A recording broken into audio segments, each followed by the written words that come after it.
cold of the high Andes does not knock. It seeps through the stone walls like a ghost, settling into the marrow of my bones long before the sun dares to crest the eastern peaks. It is the absolute stillness of the air that wakes me, a silence so profound that the blood rushing in my own ears sounds like a distant river. I lie still for a moment, my eyes adjusting to the crushing darkness of the Tambo, the way station that has sheltered me for the night. Beneath me, the sleeping platform is raised just enough to keep me off the frozen earth. It is built of packed clay and stone, overlaid with a mat of woven iku grass that smells of dry earth and summer dust. My body is wrapped in 3 layers of heavy woolen blankets, rough against the skin, but vital for survival. The top layer is a thick pelt of a llama, the fur coarse and oily, smelling of the animal's musk. It retains the heat of my body with a stubborn efficiency. I shift my legs, testing the muscles.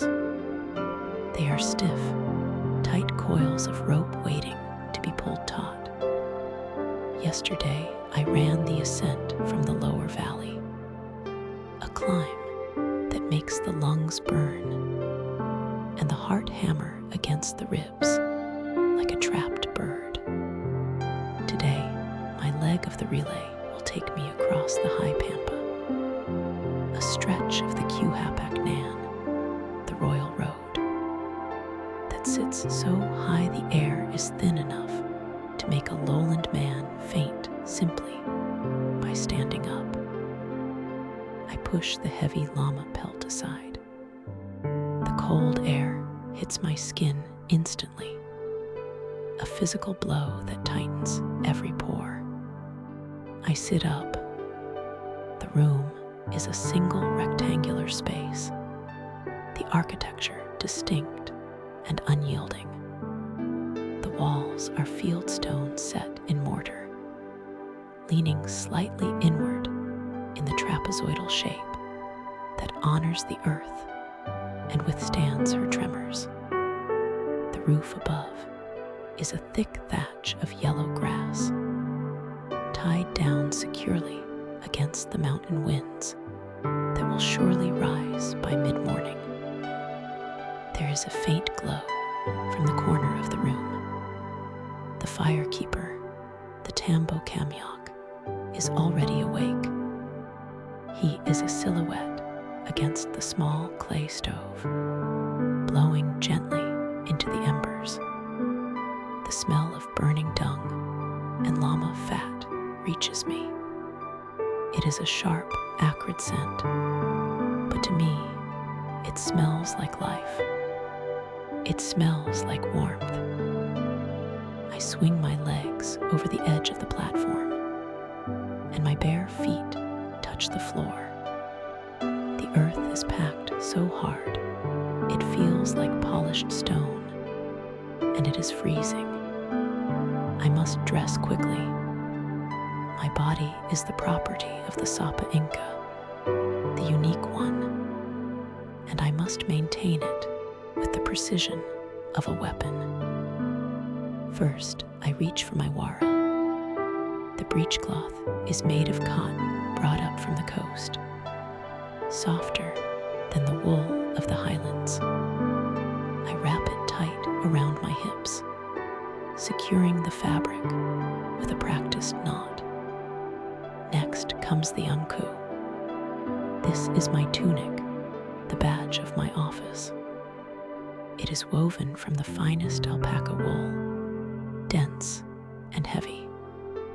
The fabric is a checkerboard of black and white squares at the waist, marking me as a servant of the state, a messenger who passes unhindered. As I pull it over my head, the wool scratches my neck, a familiar irritation. It falls to my knees, thick enough to repel wind and light rain. I sit back down to attend to my feet. These are my most precious tools. I inspect the soles, checking for cracks or blisters. The skin is callous and hard, thick as cured leather, but the road is unforgiving. I take my ashutas, the sandals that separate me from the jagged rocks. The soles are cut from the thick neck leather of a llama, untanned and rigid. I place my foot onto the leather and pull the woolen straps up between my toes and around my heels. I tie them tightly, but not so tight as to cut the blood flow. There must be no movement of the foot inside the sandal. A sliding foot means a blister, and a blister means a delayed message. And a delayed message is a failure I cannot survive. Finally, I drape the yakala over my shoulders. This square cloak is woven of coarse llama wool, dyed a dull earth tone. It is my blanket, my raincoat, and my shield against the morning frost. I pin it at the chest with a long copper tupu, the metal cold against my fingers. I move toward the fire. The Tambo Kamiok nods to me, but says nothing. Words are unnecessary this early. He hands me a gourd of water. It is icy, drawn from the spring that feeds the way station. I take a mouthful, swishing it through my teeth to cleanse the night from my mouth, then spit it into the drainage channel that runs along the wall. I splash the rest on my face. The shock of the water drives the last of the sleep from my mind. Breakfast is not a feast, it is fuel. The Kamiok hands me a clay bowl. Inside is moat, large kernels of corn boiled until they have burst open. They are white and starchy, steaming slightly in the cold air. Beside the corn is a handful of charqui.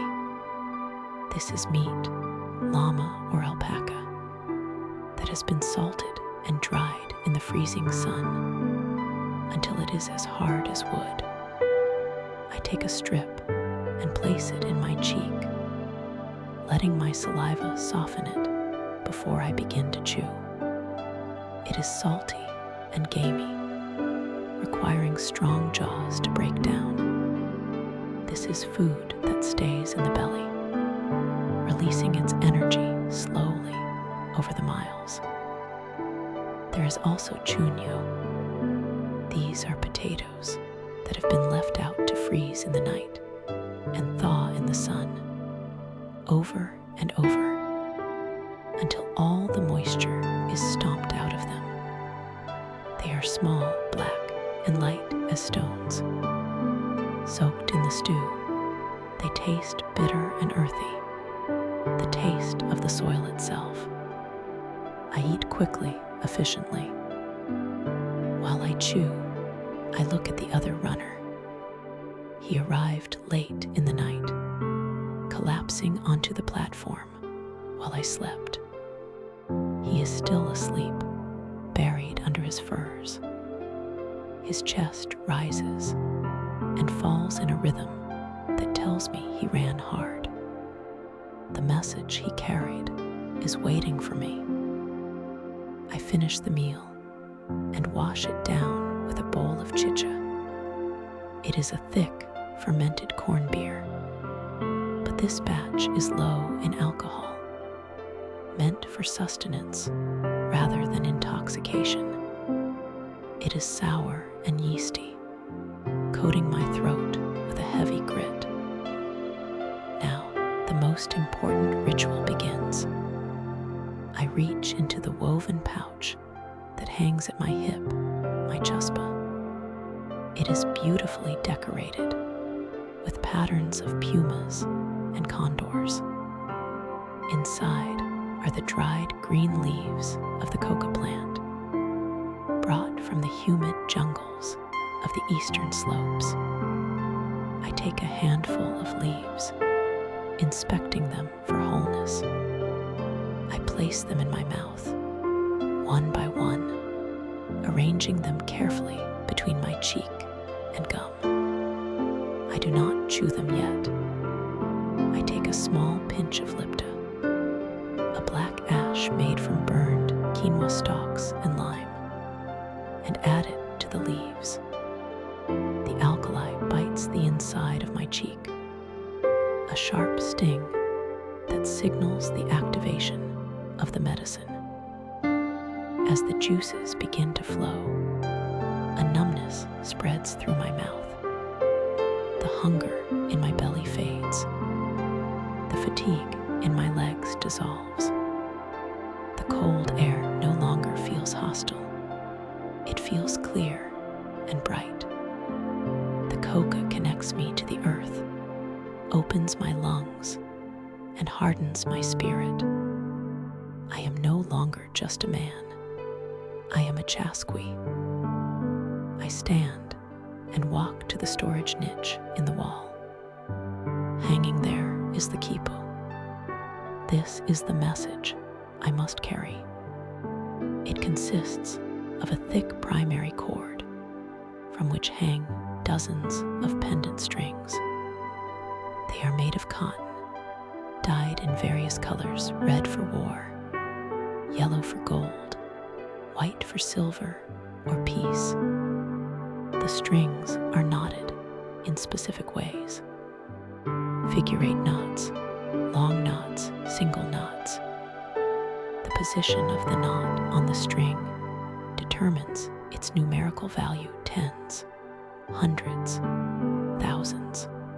I run my fingers over the knots. I do not know what they mean.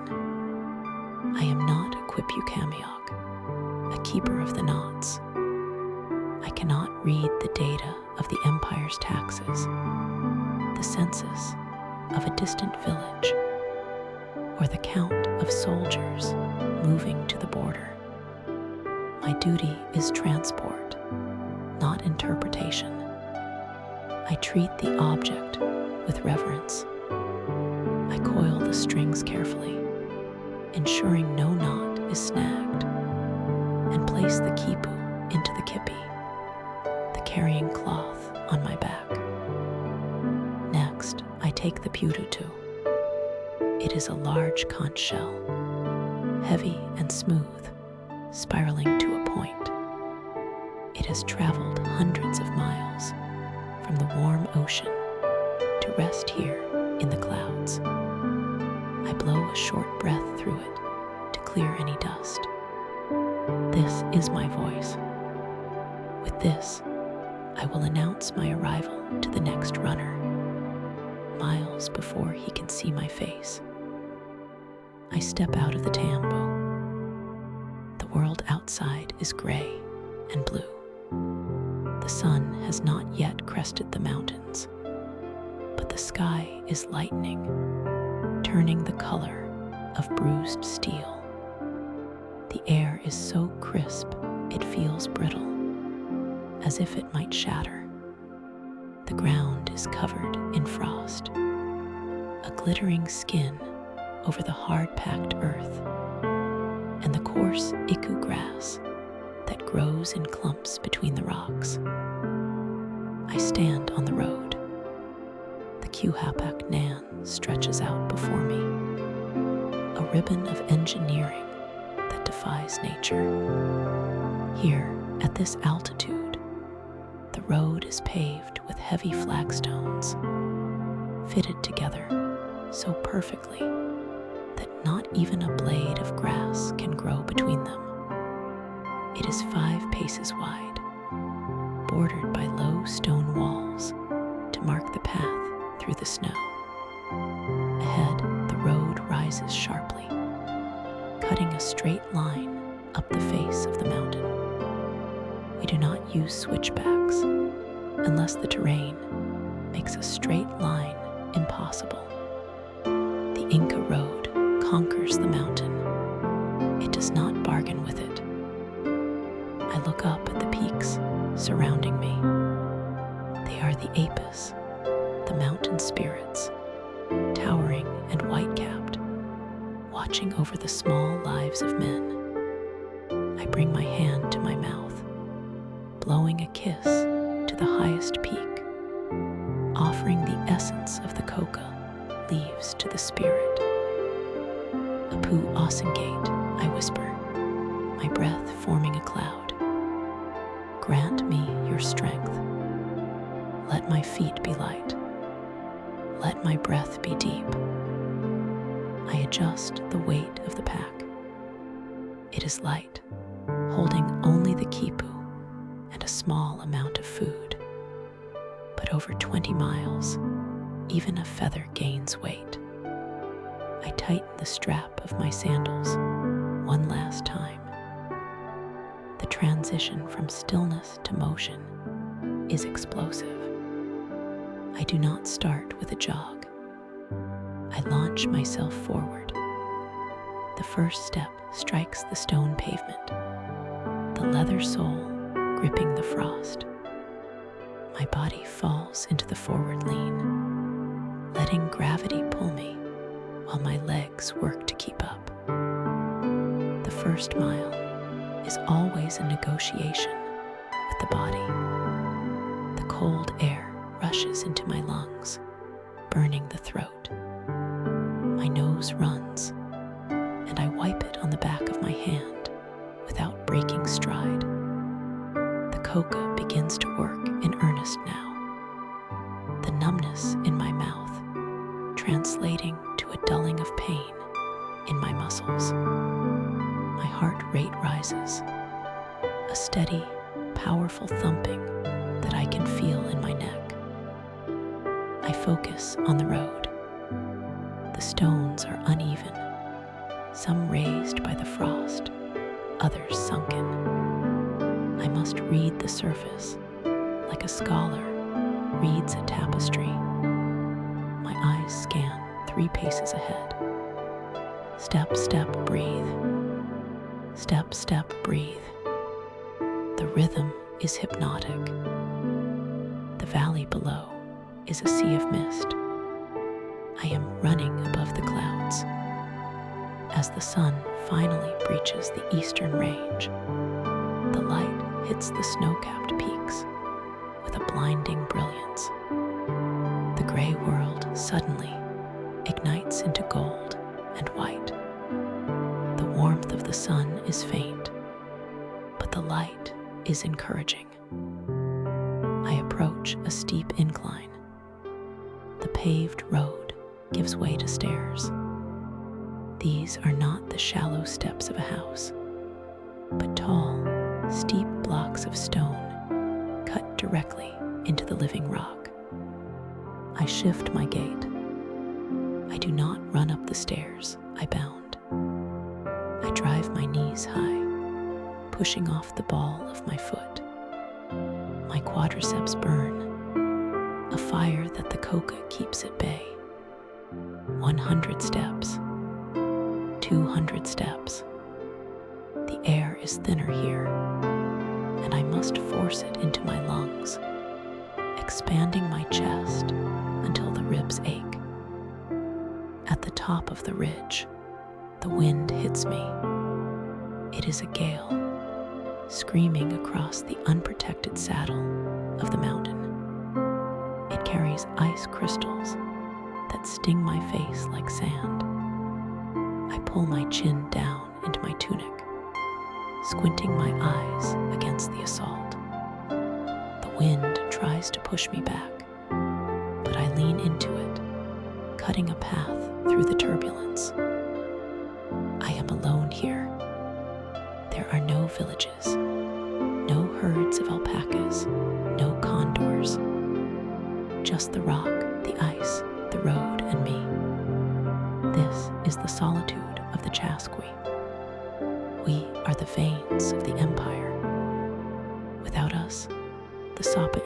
is blind and deaf. Without us, the armies do not move. The storehouses are not filled. The rebellion is not quelled. I carry the state on my back. The terrain levels out onto a high plateau. Here, the road is a straight shot across the pampa. I lengthen my stride. The sandals slap against the stones, a rhythmic clacking that is the only sound in the world. I check the position of the sun. I am making good time. The shadow of the mountain is shortening. My stomach grumbles, the digestion of the corn and meat working hard. I reach into my pouch while running, a practiced move, and withdraw a few more coca leaves. I feed them into the wad in my cheek. The fresh burst of alkaloids sharpens my vision. The rocks seem to stand out in higher contrast. Ahead, I see a bridge. It is a suspension bridge made of woven iku grass, hanging over a deep gorge where a river churns white and violent hundreds of feet below. The bridge sways in the wind. It is a living thing, renewed every year by the local villagers as part of their labor tax. I do not slow down. To hesitate is to invite fear. I hit the bridge at full speed. The woven floor feels spongy under my sandals. The structure bounces and sways with my weight. I keep my eyes fixed on the far bank, ignoring the drop. The ropes creak, a dry, grassy sound. The wind threatens to tip me over the low handrail, but my center of gravity is low. In 20 strides, I am across, my feet striking the solid stone of the road once more. I feel the sweat now, dampening the wool of my tunic under my arms and down my back. It is dangerous to sweat too much in this cold. If I stop, the moisture will freeze and kill me. But I will not stop, not until I see the smoke of the next tambo. The morning wears on. The sun climbs higher, stripping the frost from the black rocks. The smell of the air changes. It loses the crisp, metallic scent of the night and takes on the smell of warmed stone and dry grass. I can feel the quipu shifting slightly in the pack. I wonder briefly what it says. Is it a demand for more corn from the valleys? Is it news of a birth in the royal family? Is it a command for a levy of men for the army? It does not matter. My honor is not in the content of the message, but in the speed of its delivery. My breathing settles into a transcendence state. This is the moment every runner seeks. The pain vanishes. The effort vanishes. There is no separation between my will and my body. I am simply a force moving through space. I am the wind. I am the river. I am the road. Far ahead, a speck appears on the horizon. It is the next tambo. It is still perhaps 3 miles away. A small stone structure clinging to the side of a cliff. My duty is nearly done, but the hardest part remains. I must sprint the final distance to ensure the next runner starts with urgency. I reach for the pututu hanging at my side. I do not break my stride. I raise the heavy shell to my lips. My lungs are already working at their limit, but I reserve a deep pocket of air. I press my lips to the mouthpiece and blow. The sound erupts from the shell, a low, mournful tone that resonates against the canyon walls. It is a sound that travels for miles, deeper and louder than a human shout. Tuhulululu. I lower the shell and inhale deeply, forcing the oxygen back into my blood. I see movement at the distant tambo. A figure steps out. The next Chasqui. He is looking for me. I pick up the pace. I drive my legs harder, my sandals blurring against the stone. The final burn begins. The morning is ending, and my work is reaching its crescendo. I am the messenger, and I am flying. The sun, our father Inti, stands directly overhead. He is a disk of white gold punched into a sky of violet blue, a color so deep it suggests the void of the night, even at noon. Here, at 4,000 meters, above the swelling green lungs of the jungle below, the air is thin. It does not carry sound well. It does not carry warmth. The sun burns my skin, turning it the color offered copper. Yet the wind that shears off the glacial peaks cuts through my wool tunic like an obsidian knife. I am standing on the stone platform of the tambo, the way station that serves as my home and my prison. My toes, calloused and splayed, grip the cold, paved stones of the Quhapak Nan, the great road. I am waiting.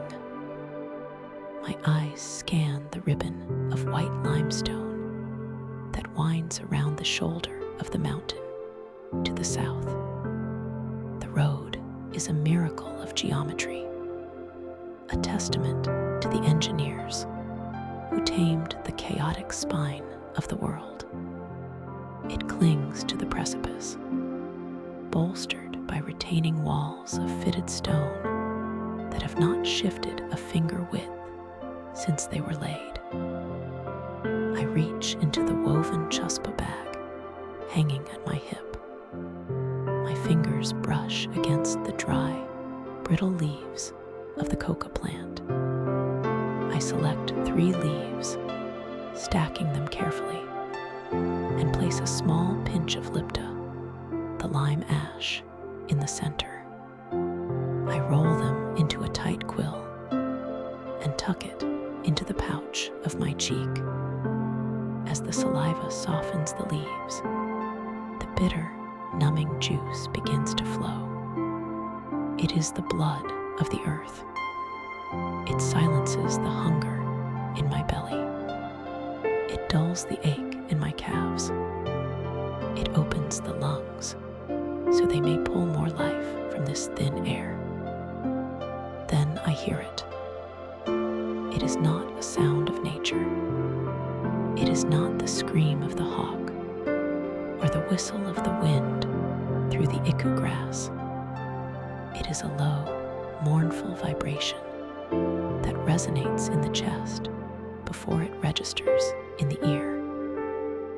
The blast of a pudutu, the conch shell trumpet. I look up. A speck moves against the gray scree of the distant slope. The incoming runner. My body reacts before my mind. The lethargy of waiting evaporates. I begin to bounce on the balls of my feet, shaking out the muscles of my thighs. I check the leather thongs of my yuzudas. The soles are thick neck skin of a llama, cured to the hardness of wood, but the straps must be tight. A loose sandal on these cliffs means death. The speck grows. I can see the white flash of his unku tunic, the checkered pattern identifying him as a servant of the state. He is moving fast, unnaturally fast for the incline.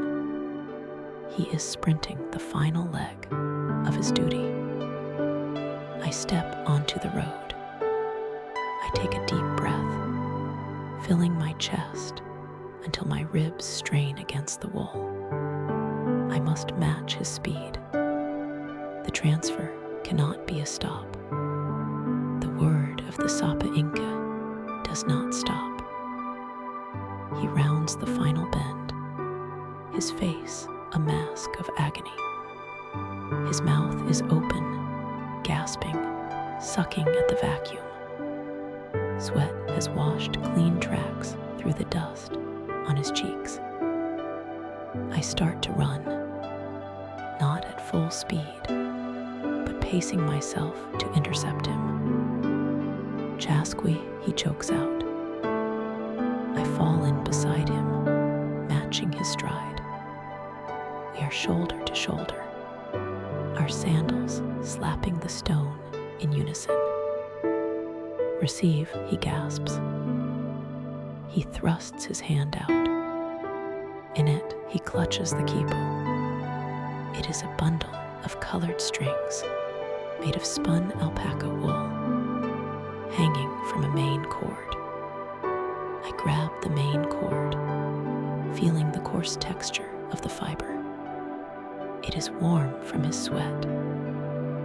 300 men, he recites between heaves, the rhythm of his voice syncing with our footfalls. From the province of the Chanca, heading north, construction duty, bridge repair, a Purimac crossing. 300 men, Chanca, north, bridge repair, a Purimac, I repeat, my voice steady. Red cord, 3 knots, he says. Black cord, 2 knots. Red 3, black 2.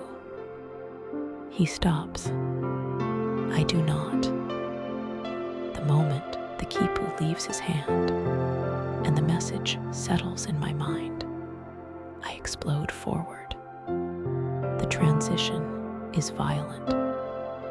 I shift gears from a trot to a sprint, leaning my chest forward, letting gravity pull me down the decline. I am alone now. The silence rushes back in, filled only by the roar of my own blood in my ears.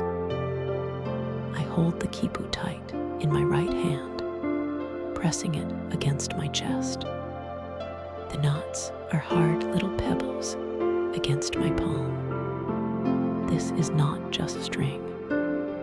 This is data.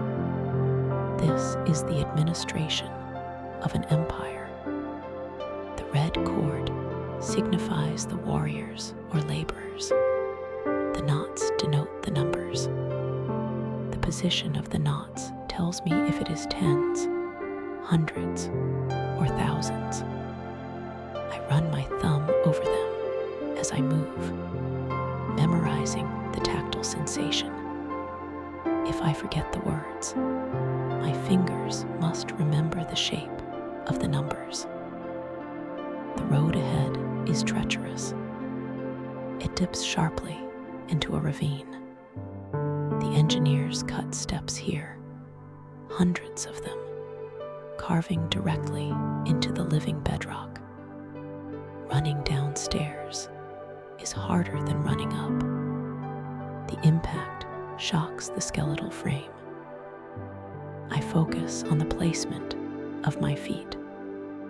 Ball of the foot first, knee bent, absorb the shock, push off. Thud, thud, thud. vision narrows. The periphery blurs into streaks of gray stone and brown grass. There is only the next 3 meters of road. The air rushes past me, cold and dry. It dries the sweat on my forehead instantly, leaving a crust of salt that stings my eyes. I blink it away. The coca is working now. My heart is a drum, beating a frantic rhythm, but I feel no pain. I feel like a machine of muscle and tendon. I am the arrow shot from the bow of the emperor. I reach the bottom of the ravine. Here the river roars, a torrent of white water fed by the melting glaciers above. The spray hits me, freezing cold. Ahead lies the bridge. It is a suspension bridge, woven from iku grass. Thick cables the size of a man's waist, spanning the 60-meter gap. It sways in the wind. I do not slow down. To hesitate is to lose momentum. I hit the bridge. The woven grass surface is soft, spongy compared to the stone. It gives under my weight. The bridge bounces, rising and falling with my stride. I keep my eyes on the far bank. If I look down at the churning water, vertigo will take me. The wind howls through the canyon, pushing the bridge sideways. I compensate, leaning into the gust, my core muscles tight as iron. I am suspended over the void, a tiny flea on a thread of grass. Then solid ground. The stone again. Now comes the ascent. The road climbs the opposing cliff face in a series of switchbacks. This is the test. This is where the Chasqui earns his maize. My breathing changes. It becomes a rhythmic grunt. 2 steps inhale. 2 steps exhale. The muscles in my thighs burn with a clean, hot fire. I drive my knees up. High, hard. My arms pump at my sides. Hands balled into loose fists. The quipu swinging like a pendulum. I pass a terrace farm. A staircase of green carved into the mountain. I see a farmer pausing in his work, leaning on his foot plow, the takla. He watches me. He does not wave. He knows I cannot acknowledge him. To him, I am a spirit passing, a blur of motion carrying the will of Cusco. I am part of the infrastructure, as vital and impersonal as the aqueduct that waters his potatoes. The sun is relentless. Even in the cold air, the radiation is intense. I can feel the heat radiating off the stone walls of the road, baking me from both sides. My tunic is heavy with sweat, sticking to my back. I reach the crest of the ridge. The landscape opens up. A high plateau apuna stretches out, covered in tough, golden bunch grass and dotted with grazing alpacas. The wind here is unobstructed. It hits me like a physical blow, trying to push me back. I lower my head and bore into it. I check the sun. I have been running for perhaps half an hour. The next tambo is near. I reach for the trumpet hanging at my waist. I bring the cold shell to my lips. My lungs are screaming for oxygen, already taxed to their limit by the run. I must steal breath from my running to sound the horn. I inhale sharply through my nose, filling the diaphragm, and blow. Beware ulu. The sound is ragged, but it carries. I blow again, clearer this time. Beware ulu. I see the roof of the next tambo in the distance, a small stone structure nestled against a rock outcrop. A figure emerges, the relief runner. My legs are heavy now. The lactic acid is flooding my system. The coca keeps the pain distant, but the mechanical failure of the muscle is approaching. I push harder. I must look strong when I arrive. It is a matter of honor. The relief runner is waiting on the road. He looks fresh, his tunic clean, his eyes bright. I feel a flash of jealousy, followed immediately by the profound brotherhood of the task. I slow my sprint to a run. He begins to jog. Receive, I shout, my voice raspy and dry. I pass the quipu. He grasps the cord. 300 men, I gasp. Chanka, north, bridge repair, Apurimac, red 3, black 2. He repeats it. His voice is strong. He accelerates. I watch him go.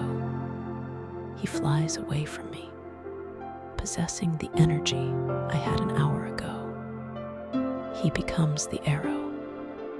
I become the bow that is already fired. I slow to a walk. I do not stop immediately. To stop dead is to invite the sickness. I walk with hands on my hips, chest heaving, gulping the air. My heart hammers against my ribs, slowly decelerating from its frantic gallop. I turn and walk toward the tambo. The station keeper, an older man with a face like weathered leather, stands in the doorway. He nods to me. Good time, he says. The sun has not moved far. I nod, too exhausted to speak. I sit on the stone bench outside the hut. I begin to unlace my sandals. My feet are swollen. The leather straps have left deep red indentations in my skin. I massage the arch of my foot, feeling the heat radiating from the flesh. Eat, the keeper says. I enter the hut. It is dark and smoky inside. The only light comes from the low doorway and the glowing embers of a dung fire in the corner. The air smells of llama tallow, wood smoke, and earth. The keeper hands me a clay bowl. It is warm. Inside is the stew that sustains the empire. It is a motley of textures and earth tones. I sit on a llama skin rug, my back against the cool stone wall. I take a wooden spoon and dig in. The base is water and herbs, thickened with freeze-dried potatoes, chuño. They are black, wrinkled lumps, hard as stones until soaked. I bite into one. It has a spongy, dense texture. The taste is bitter, earthy, and ancient. It tastes of the frost, and the sun used to preserve it. It is not food for pleasure. It is food for survival. It sits heavy in the belly, a slow-burning fuel that will last for hours. There are kernels of moat, boiled corn. They are large, white, and starchy. They provide a sweetness to counter the bitter pâté. And there is meat, strips of chasqui. It is dried llama meat, reconstituted in the stew. It is tough, requiring vigorous chewing. As I chew, the salt releases. Salt is precious. We trade for it from the coast. It replenishes what the sweat took from me on the road. The meat tastes gamey and strong. The keeper hands me a kiro, a wooden cup. It is filled with chicha. The liquid is thick, opaque, and pale yellow. It is corn beer, fermented but low in alcohol. I drink deep. It is sour and slightly fizzy on the tongue. It coats my throat, washing away the dust of the road. The sediment at the bottom is gritty, but I drink that too. It is nourishment. I eat in silence. The act of eating is a job in itself. My body is a furnace that is burned through its fuel, and I must shovel more in. The keeper sits opposite me, mending a pair of sandals with an awl made of bone. News from the south, he asks. Only numbers, I say, my voice returning. Laborers moving. Always laborers, he grunts. The Inca builds. He does not ask for more. We are forbidden to discuss the contents of the quipu with anyone but the next runner. But vague talk of the road is allowed. The bridge at the gorge, I say, wiping my mouth with the back of my hand. The cables are fraying on the western anchor. The wind is eating them. The keeper nods, not looking up. I will send word to the bridge master. He is lazy. He drinks too much chicha. I finish the stew and set the bowl down. The heaviness of the meal is spreading through my limbs. The adrenaline has faded, leaving behind a deep, throbbing ache in my quadriceps. I crawl deeper into the hut, to the sleeping platform raised above the dirt floor. It is piled with fleeces. The sensory world begins to dull. The sharp brightness of the midday sun outside is a contrast to the gloom here. The wind still howls outside, battering the thatch roof, a constant reminder of the hostility of this place. I lie down. The wool is scratchy but warm. I close my eyes, but I do not sleep yet. My mind is still running. I see the stones passing beneath my feet. I feel the sway of the grass bridge. I hear the rhythm of my breath. I think of the runner who took my burden. He is miles away now, climbing the next pass. And the man before me, he is resting now, perhaps sleeping as I am about to. We are a chain.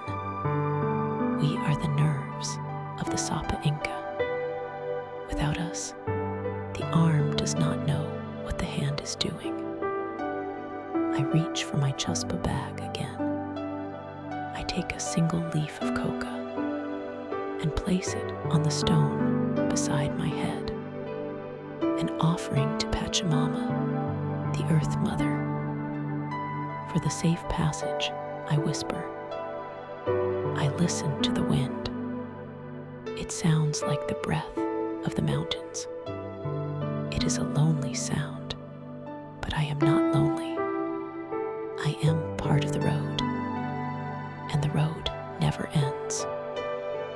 My body twitches, a phantom step on a phantom stone. The fatigue finally pulls me under. The darkness of the hut merges with the darkness of sleep. I have 4 hours before the next signal comes, before the pututu calls again. I drift off, tasting salt and corn, smelling smoke and wool, feeling the stone of the Andes pressing against my spine. The sun has moved past the zenith, slipping into the western quadrant of the sky. It is no longer the benevolent morning father that warms the frost from the iku grass. Now, it is a heavy, golden hammer striking the back of my neck. The euphoria of the morning descent is a distant memory, replaced by the grinding reality of the Quipu Nyan, the great road. I am 4 hours into this segment of the relay. My world has narrowed down to the rhythm of my own breath, and the 3 feet of paved stone immediately in front of me. My sandals, the ajotas, are the only barrier between my flesh and the empire. They are made from the neck leather of a llama, thick and cured to the hardness of wood. Yet they have molded to the shape of my foot over months of service. I can feel the texture of the road through them. I feel the smooth, fitted joinery of the limestone pavers, laid by laborers I will never meet. Men who cut the rock so perfectly that not even a blade of grass can grow between the seams. The road is rising again. This is the cruelty of the Andes. To go north, one does not simply run straight. One must plunge into the gorge to cross the river, and then pay back the debt of gravity by climbing the other side. I am currently paying that debt. My thighs burn with a heat that feels like hot coals pressed beneath the skin. The lactic fire is constant, a dull roar in my muscles that threatens to drown out my will. I shift my weight forward, using the momentum of my upper body to drag my legs up the steps. 100 steps, 200 steps. I do not count them with numbers, but with the rhythm of my exhalations. The air is thin here. We are high above the valley floor, traversing a ridge that spines along the mountainside. The oxygen is stingy. I must breathe in deep, distinct drafts, pulling the sky down into my belly. I reach for the chasqui, the small woven bag bouncing against my hip. It is dyed a deep crimson, woven from fine alpaca wool, with patterns of pumas around the rim. It is a sign of my station, but right now, it is my lifeline. I do not stop running. To stop is to die. The muscles will seize. The cold sweat will chill the skin, and the will to start again will vanish. Instead, I slow to a rhythmic trot, my hands fumbling blindly into the bag. My fingers brush the dry, brittle leaves. Coca, the sacred leaf, I pull out a pinch, perhaps 5 or 6 leaves, and shove them into my cheek. Then I dip a small wooden spatula into a gourd containing the lipta, the alkaline ash made from burnt quinoa stalks and lime rock. I dab the gray powder onto the leaves in my mouth. I chew. The taste is bitter, earthy, like the taste of the soil itself. It is not food. It is fuel, as the juices release and mix with the saliva. A familiar numbness begins to spread through my gums and tongue. It is a cold, tingling sensation that seeps into the bloodstream. Within moments, the gnawing hunger in my belly fades. The screaming pain in my thighs dulls to a distant whisper. The fatigue does not leave, but it steps back, standing in the corner of my mind rather than blocking the doorway. My eyes widen. The edges of the world sharpen. I pick up the pace. The landscape here is severe and beautiful, though I have little energy to admire it. To my left, the mountain rises sharply, a wall of gray granite and scrub brush. To my right, the world drops away into a terrified emptiness. Clouds drift below my knees. Through gaps in the mist, I can see the terraced fields, the Andes, carving the lower slopes into green stripes. They look like giant staircases built for gods, vivid with the green of maize and the purple of flowering potato plants. Tiny figures move down there, farmers, women weaving, children herding alpacas. They live in a world of slow time. I live in the world of speed. The quipu swings against my chest. It is the reason for my suffering. It is a cluster of cotton cords, dyed in shades of ochre, black, and white, dangling from a primary master cord. I do not know the full message it carries. That is for the quipu, the keeper of the knots, to decipher at the destination. But I know the weight of it. I run my thumb over the knots as I move. A figure-8 knot on a black string. A long knot with 4 turns on a white string. Is this a census of a rebellious province? An order for more troops to the northern frontier? Or perhaps it is a tally of the harvest, the storehouse inventory of chuño and dried meat. I treat the quipu with more reverence than I treat my own body. If I fall, I must twist in the air to land on my shoulder or my back. Never on my chest, never on the cords. If the strings become tangled or muddy, the message is corrupted. A corrupted message is a failure of duty. A failure of duty is punished by death. The sun begins to dip lower, changing the light from white gold to a deep, bruised orange. The shadows stretch out, long and distorted, running ahead of me like dark spirits. The temperature begins to drop. This is the afternoon shift in the mountains.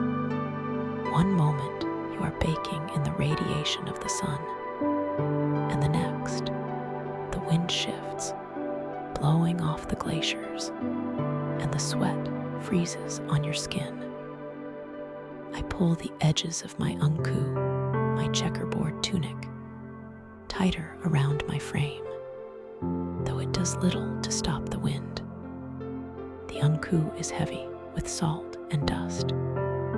It smells of wet wool and human effort. Ahead, the road narrows. The paved stone's end, replaced by a cut path along a sheer cliff face. This is the most dangerous section of the afternoon. Mental fatigue is setting in. The mind wanders. It wants to think about a warm fire, a bowl of stew, a woman's laugh. But to think of these things is to lose focus on the placement of the feet. I force my eyes to scan the ground. Loose scree, a patch of slippery moss where spring trickles across the path. A sudden drop where the earth has eroded. I navigate these obstacles with a trance-like precision, my ankles making micro-adjustments that I don't even consciously command. Then the obstacle appears, the gorge of the Apurimac.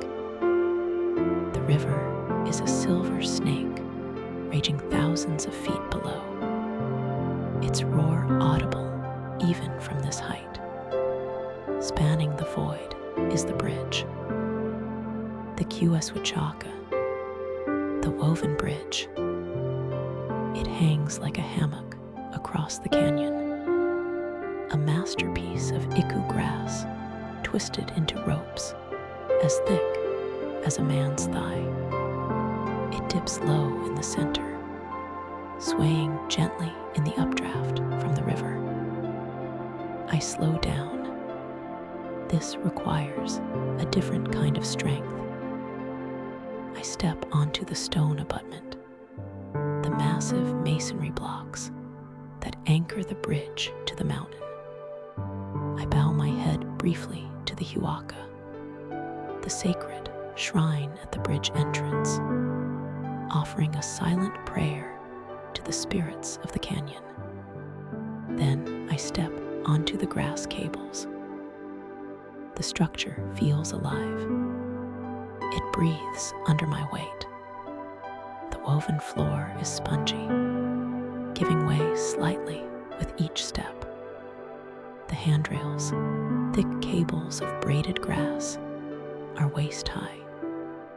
I grip them tight. The wind here is fierce, funneling through the canyon like a weapon. It pushes against me, trying to blow me sideways. I cannot run here. I move with a sliding, shuffling gait, keeping my center of gravity low. The bridge swings. With every step, a wave of motion ripples out in front of me and rebounds back.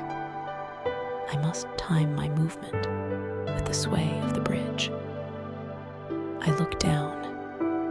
Through the gaps in the woven floor, I see the white water churning far below. My stomach turns over, a primal mammalian fear spiking in my chest. I fix my eyes on the far bank.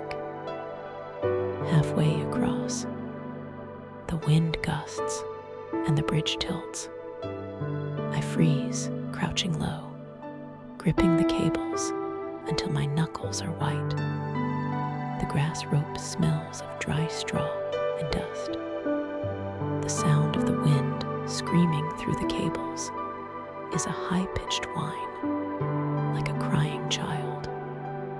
I wait for the gust to die down. I move again, faster now. The upward slope of the bridge on the far side greets me. I scramble up the incline, my sandals gripping the transverse wooden slats woven into the floor for traction. I leap onto the solid earth of the far bank, my heart hammering against my ribs like a trapped bird. Safe, but there is no time to rest. The sun is touching the peaks now. The light is turning purple and gray in the valleys. I have perhaps 1 hour of light left, and the relay station is still miles away. The final stretch is the hardest. The coca is wearing off. The numbness is receding, replaced by a throbbing ache in my knees and shins. My lungs feel raw, as if I have been breathing sand. I enter a state of automatic movement. I am no longer a man. I am a mechanism of the Inca. My legs are levers. My lungs are bellows. I detach my mind from the sensation of pain. I focus on the sound of my sandals slapping the stone. Slap, slap, slap. It is the heartbeat of the empire. The terrain flattens out as I enter a high plateau. The iku grass glows gold in the dying light. And then I see it, a thin plume of smoke rising against the darkening mountains. The Chasqui, the runner's house.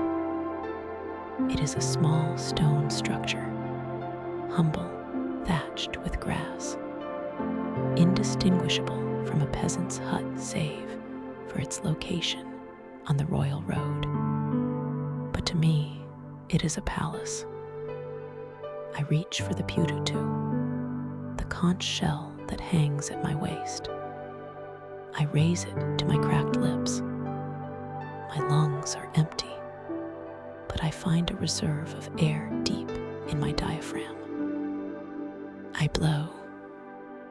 The sound is low, mournful, and resonant.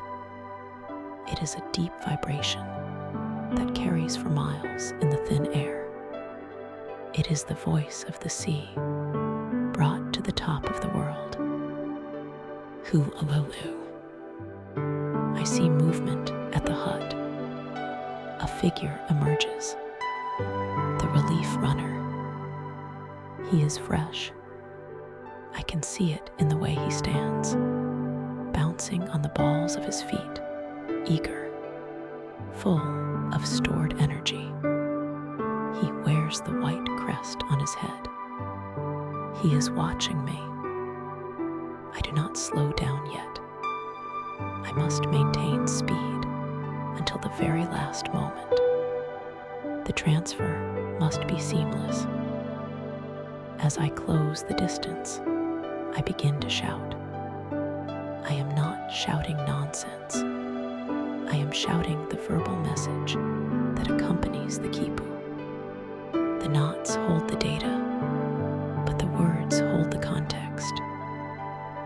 From the Lord of the Huánuco province, I gasp out, the words tearing at my throat. The bridge at Tambu is repaired. The tribute of maize is ready for transport.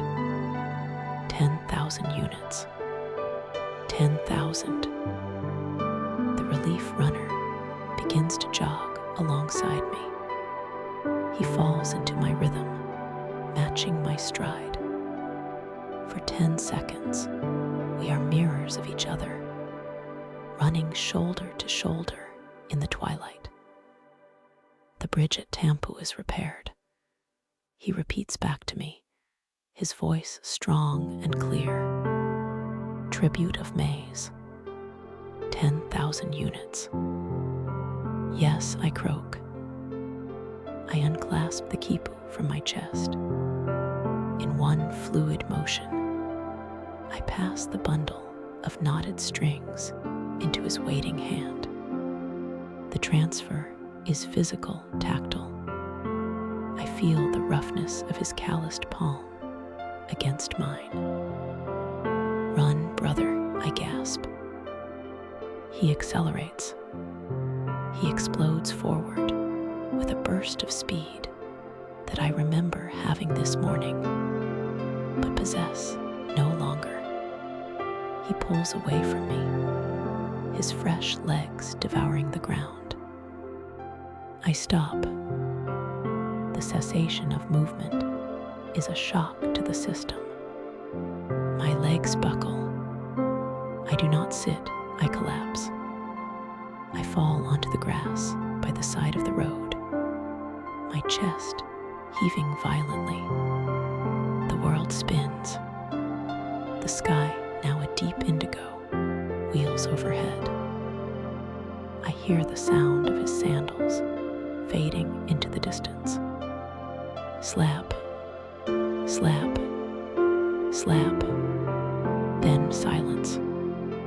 I lie there for a long time. The cold of the ground seeps into my back, but I am too hot to care.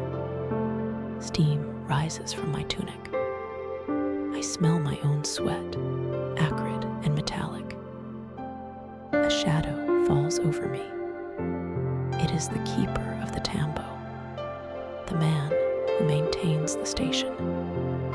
He is an old man, one who ran these roads 20 years ago. He knows. He does not speak. There is no need for small talk among Chasquis. He simply reaches down and offers a hand. I take it. He pulls me up. My legs are stiff, trembling like newborn llamas. I hobble toward the hut. Inside, it is dark and smoky. A fire burns in the center of the room, fueled by llama dung and dried moss.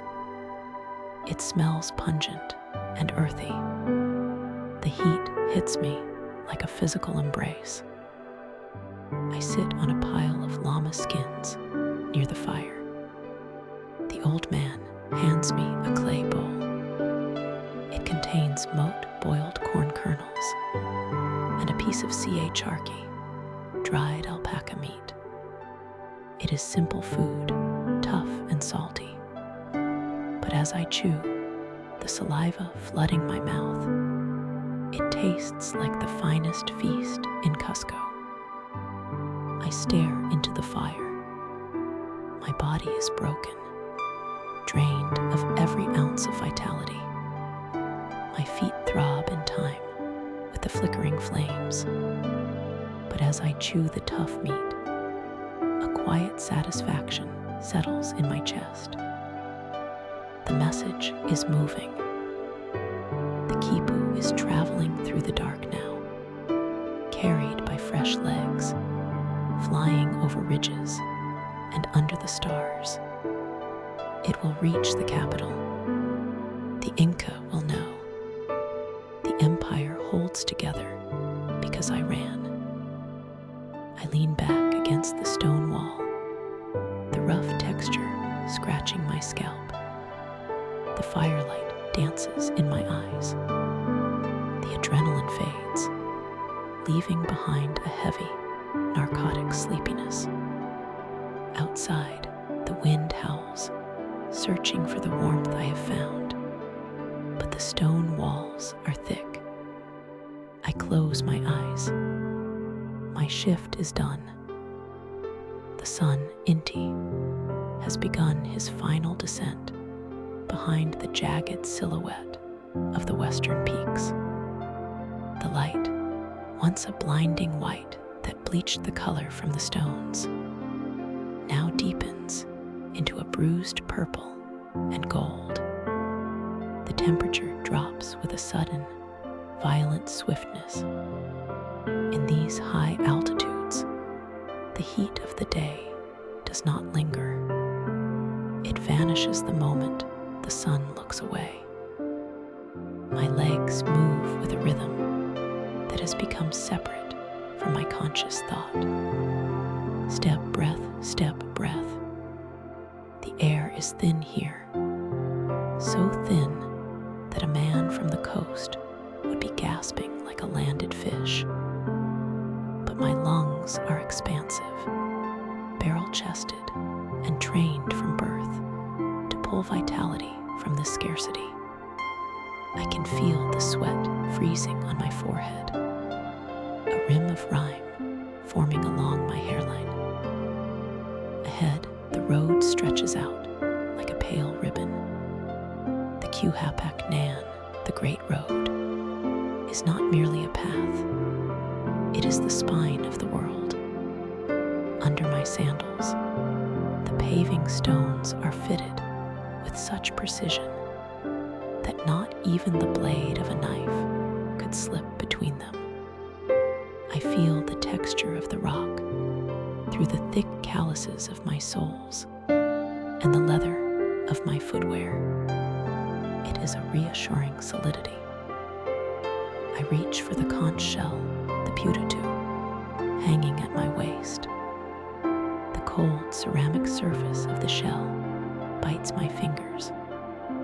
I raise it to my cracked lips. I inhale, filling my chest until the ribs strain against my woolen tunic, and then I blow.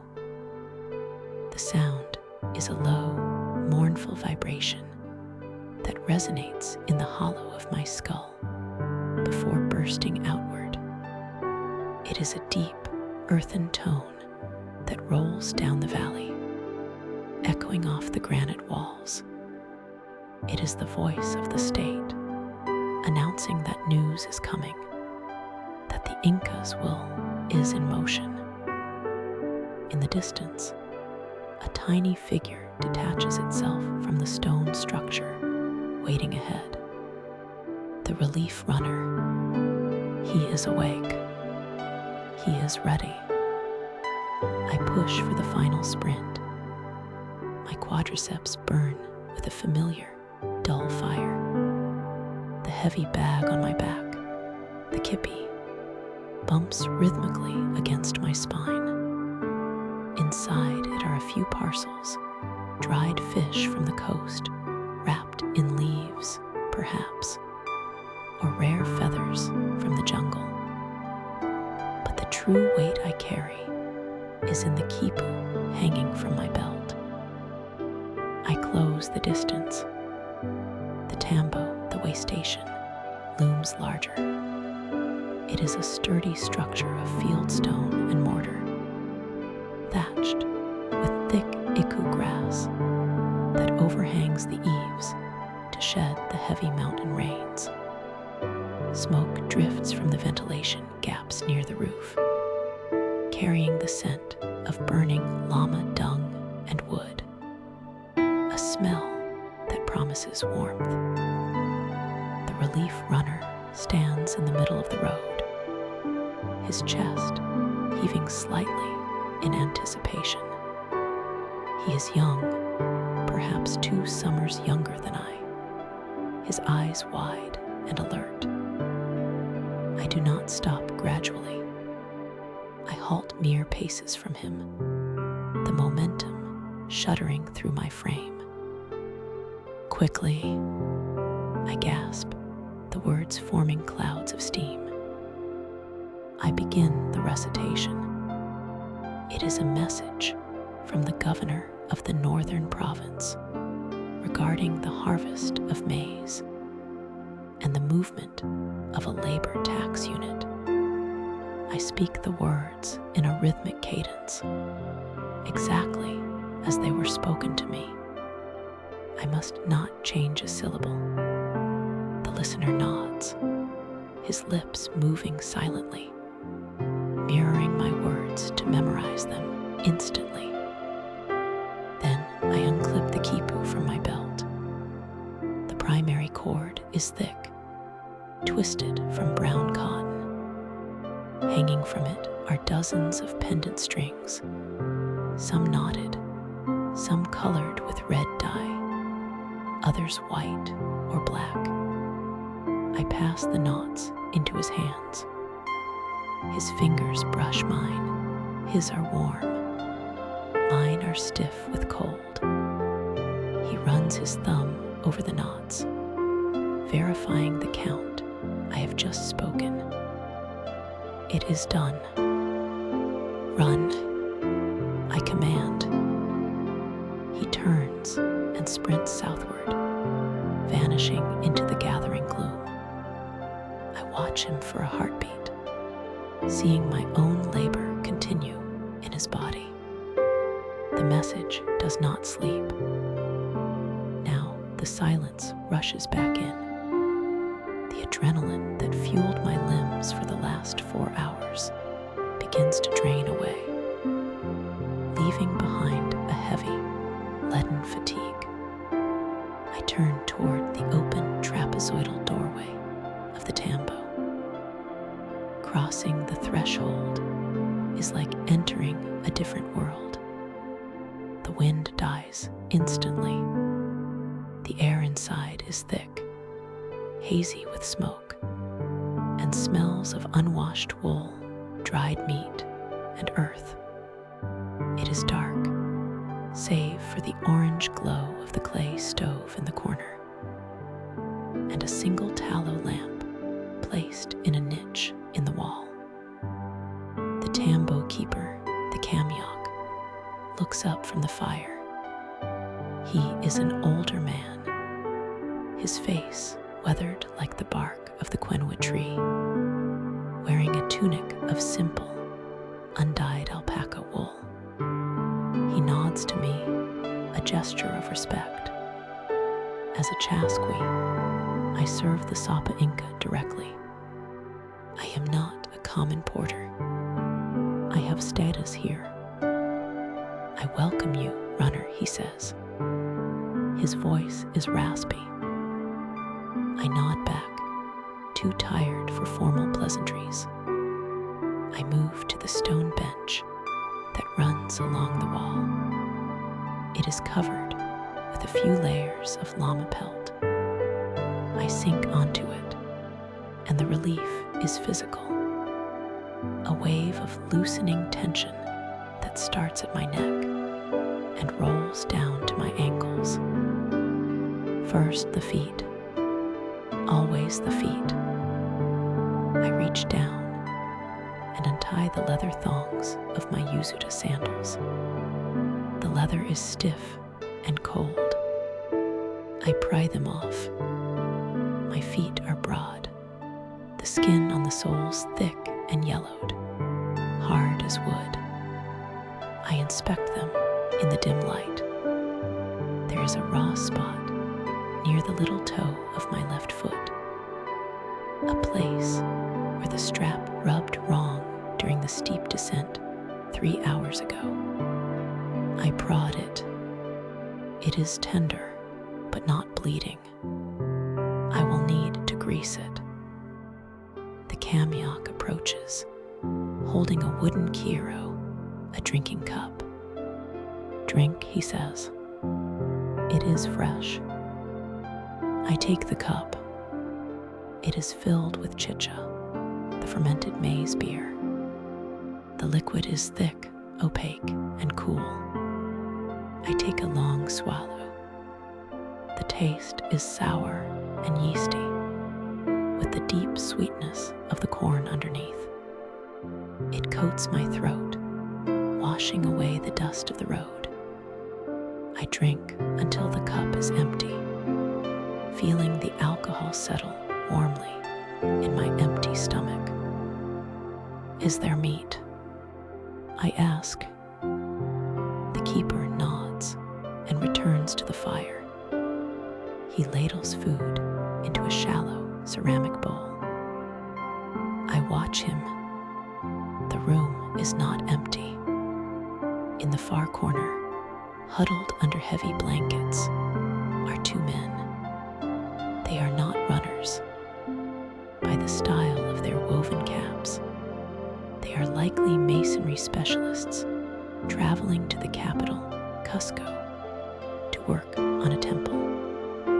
They speak in low tones, their voices murmuring like a distant stream. They look at me with curiosity, but do not disturb me. They know a runner needs his rest. The keeper hands me the bowl. It is steaming. The meal is simple, the same fuel that powers the empire.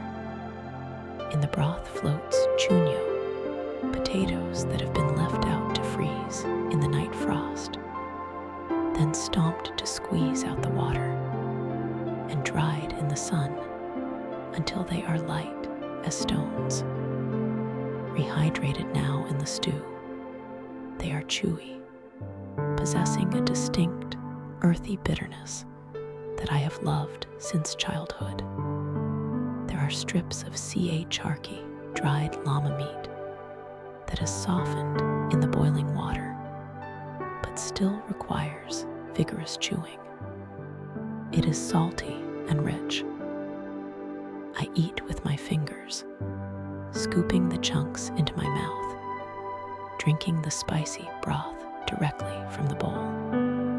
The heat of the peppers wakes up my tongue. I feel my energy returning, not the frantic energy of the run, but the slow, burning warmth of sustenance. While I eat, I look around the room. The masonry of this waystation is functional, not the imperial style of the palaces, but it is still beautiful in its strength. The stones are rough-hewn, but fitted well. Niches are built into the walls at regular intervals. In one sits a small offering of coca leaves and a stone fetish, a thank you to the local huaca, the spirit of this mountain, for safe passage. I finish the stew and wipe the bowl clean with my finger. I set it down on the floor. Now the chores. The day is not over until the gear is ready for the morrow. I pull my pack onto my lap. I check the straps. The woven wool is fraying slightly at the shoulder, worn down by the constant friction. I cannot fix it tonight, but I note it. I take out a small gourd filled with animal fat. I scoop out a dollop of the white grease and rub it into the leather straps of my sandals. The leather drinks it in, becoming pliable again. I rub the excess grease into the calluses of my feet and over the raw spot on my toe. The fat smells pungent, but it is the smell of health and maintenance. I reach into my chuspa, the small coca bag hanging at my hip. It is a beautiful bag, woven with intricate geometric patterns in red and black. I pull out a handful of dried green leaves. I select them carefully, removing the hard stems. I place them in my mouth, one by one, packing them into the cheek. I add a small pinch of lipta, the black lime ash that activates the leaves. I do not chew. I let the wad soften, let the juices release. A familiar numbness spreads through my gum, a subtle tingling that sharpens the mind even as the body relaxes. This is the gift of the earth, the leaf that connects us to the divine and allows us to endure the unendurable. I lean back against the stone wall.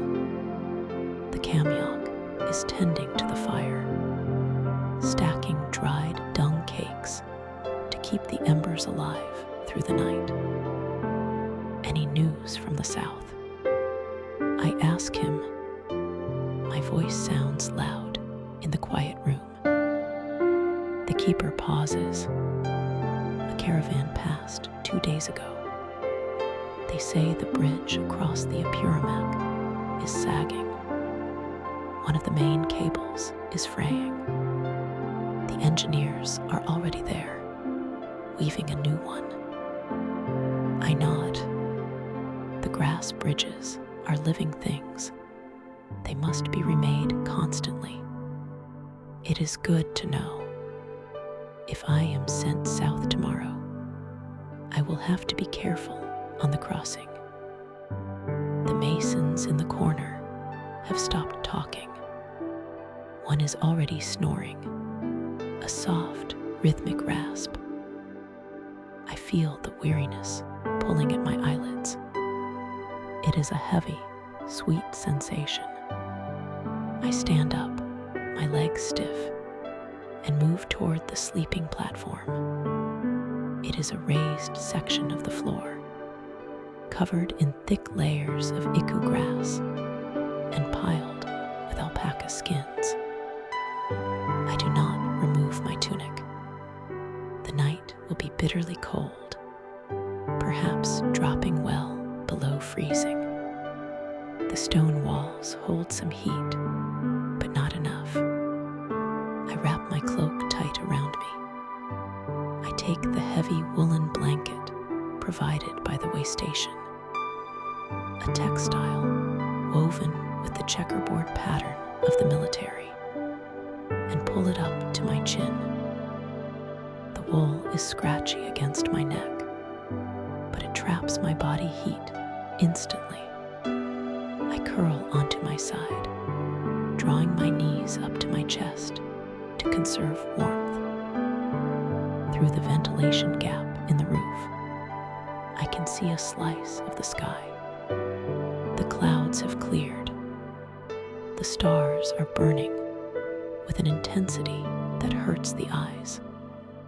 I see the great river of the sky, the Milky Way, which we call Mayu. It is not just a scattering of light. It is a reflection of the sacred river here on Earth. I focus on the dark spaces between the stars, the cloud constellations. I see the llama, its eyes two bright stars, staring down at me. I see the partridge. They are moving slowly, marking the passage of the night. The silence of the Andes is total. There is no sound of insects here, no rustle of trees, for we are above the tree line. There is only the wind, a constant, hollow presence that buffets the thatch roof, looking for a way in. It whistles softly through the cracks in the stone. My mind drifts. I think of the quipu I handed off. The knots are moving south now, carried by another pair of legs, another set of lungs. The message is flying through the dark, crossing gorges, climbing peaks, never stopping. I am but one link in the chain, one heartbeat in the body of the empire. My legs twitch, a phantom sensation of running. My body is resting, but my spirit is still on the road. The warmth of the blankets finally penetrates the chill in my bones. The numbness of the coca leaves fades into a gentle dullness. The image of the white road, glowing under the starlight, hovers behind my closed eyes. I take a deep breath, smelling the smoke and the dust. I exhale slowly. The wind sings its lonely song outside, but I am safe. I am warm. My duty is done. Darkness takes me,